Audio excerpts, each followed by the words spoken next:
A obesidade é um problema de saúde pública crescente no Brasil. Cerca de 1 em cada 3 brasileiros vive com obesidade. No nosso país, são realizadas centenas de milhares de cirurgias bariátricas anualmente, ficando atrás somente dos Estados Unidos no ranking mundial. Eu sou a Maria Clara, estudante de medicina, e hoje vamos falar sobre a cirurgia bariátrica. Antes de falar da cirurgia, a gente precisa entender o problema que ela trata. A obesidade é uma doença crônica, multifatorial, que envolve genética, metabolismo, hormônios, estilo de vida e comportamento alimentar. Ela se manifesta como um acúmulo de gordura no corpo, causado quase sempre por uma ingestão maior do que a necessidade do corpo, maior que o gasto energético correspondente. Quando a obesidade atinge graus mais avançados, ela aumenta muito o risco de doenças, como, por exemplo, diabetes tipo 2, hipertensão, infartos, AVCs, dificuldades respiratórias e muitos outros problemas de saúde. E a cirurgia bariátrica surge justamente como uma opção terapêutica para aqueles pacientes que o tratamento clínico não foi suficiente. E o que seria esse tratamento clínico? Ele é baseado em alguns pilares, como uma reeducação alimentar, a prática regular de atividades físicas, o acompanhamento psicológico, uma vez que a obesidade não é somente física, mas está muito relacionada com o emocional, e em alguns casos, tratamento medicamentoso. E vale ressaltar que quando a gente fala em um acompanhamento psicológico, a gente quer dar uma atenção ao comportamento daquela pessoa, principalmente em relação à alimentação e estilo de vida. A cirurgia bariátrica, então, não é a primeira e nem única escolha para tratar a obesidade. Então, o que é a cirurgia bariátrica?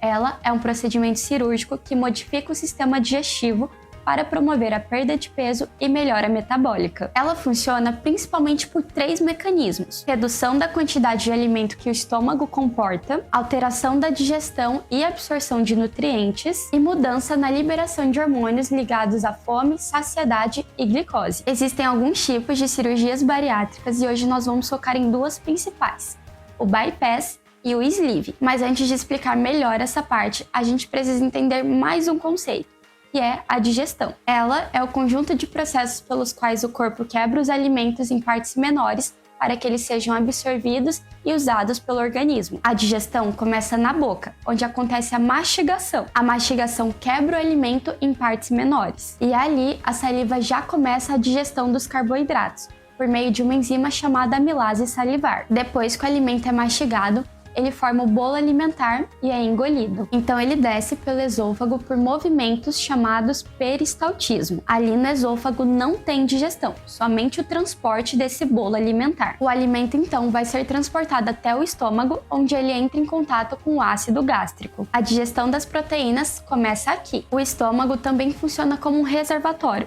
controlando a velocidade com que o alimento passa para o intestino. E o bolo alimentar, quando passa pelo estômago, passa a ser chamado de quimo. Quando o quimo sai do estômago, ele entra no intestino delgado, que é onde acontece a maior parte de absorção dos nutrientes. O intestino delgado é dividido em 3 porções: duodeno, jejuno e íleo. O duodeno recebe a bile do fígado, que emulsifica gorduras, e enzimas do pâncreas, que digerem carboidratos, gorduras e proteínas. E no jejuno e íleo acontece a absorção de nutrientes, como glicose, aminoácidos, ácidos graxos, vitaminas e minerais. Por fim, o que não foi absorvido chega ao intestino grosso, e é onde nós temos a formação das fezes e a sua eliminação pelo ânus. Entendida essa parte, podemos continuar com os tipos de bariátrica. Vamos começar pelo bypass. No bypass gástrico, o estômago ele é reduzido a uma pequena bolsa e parte do intestino delgado é desviada. Durante o procedimento, acontece o grampeamento do estômago, reduzindo seu volume para cerca de 30 a 40 milímetros. Em termos de comparação, um estômago de um adulto saudável que não passou pela cirurgia bariátrica tem a capacidade de comportar cerca de 2 a 3 litros de volume de alimentos e líquidos. Após o grampeamento do estômago, o intestino é dividido em forma de Y para ligar-se ao novo estômago, e isso vai criar um desvio para o caminho do alimento. Com isso, a pessoa come menos e parte dos alimentos não é totalmente absorvida. Além disso, também ocorre uma mudança hormonal, principalmente nos hormônios relacionados à saciedade. O bypass costuma ter um ótimo resultado para perda de peso e controle do diabetes tipo 2. Um ponto importante é que nesse tipo de cirurgia, existe um risco maior para deficiência de minerais e vitaminas. O paciente, então, passa a necessitar de suplementação pelo resto da vida. E isso acontece porque o alimento acaba pulando etapas da digestão por esse desvio que é feito, alterando assim a sua absorção. Já no sleeve, uma grande parte do estômago é retirada, transformando ele em um tubo. Aqui não tem desvio do intestino, e sim uma redução do volume do estômago. É utilizado um tipo de grampeador que separa o tecido para remover uma grande curvatura do estômago,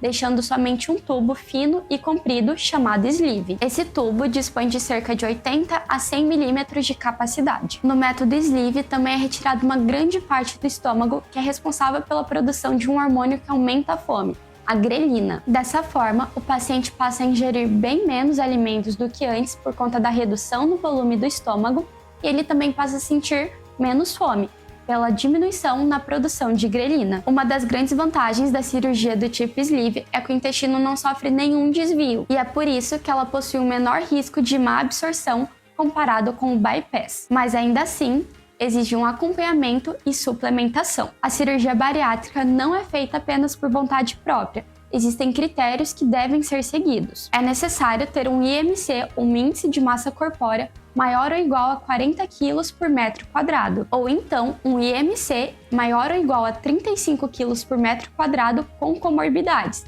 que seriam diabetes, hipertensão, apneia do sono, entre outros. Outros critérios importantes são uma falha no tratamento clínico como dietas, exercícios físicos e medicamentos, avaliação por equipe multidisciplinar, capacidade de seguir um acompanhamento pós-operatório e o entendimento que a cirurgia exige mudanças permanentes. Apesar de ser uma cirurgia segura quando bem indicada, ela não é isenta de riscos. Existem os riscos cirúrgicos, como sangramento, infecção, tromboembolismo, formação de fístulas, e os riscos a longo prazo, que seriam, por exemplo, deficiência de ferro, vitamina, cálcio e minerais, anemia, osteoporose, síndrome de dumping, que ocorre porque o alimento chega mais rápido ao intestino, causando cólicas, náusea, vômito, taquicardia, além de refluxo e problemas na absorção de nutrientes. Além disso, um ponto muito importante é que a cirurgia bariátrica não faz o trabalho sozinha. Sem mudança de hábitos, acompanhamento nutricional e psicológico, a pessoa pode voltar a ganhar peso, desenvolver deficiências nutricionais e ter prejuízos à saúde. Quando a cirurgia bariátrica possui boa indicação e um bom acompanhamento pós-operatório, ela pode salvar vidas, melhorar doenças e devolver qualidade de vida, mas ela exige compromisso, acompanhamento médico e mudanças para o resto da vida. Se gostou do vídeo, deixe o like, compartilhe e se inscreva no canal. Um beijo e se cuide!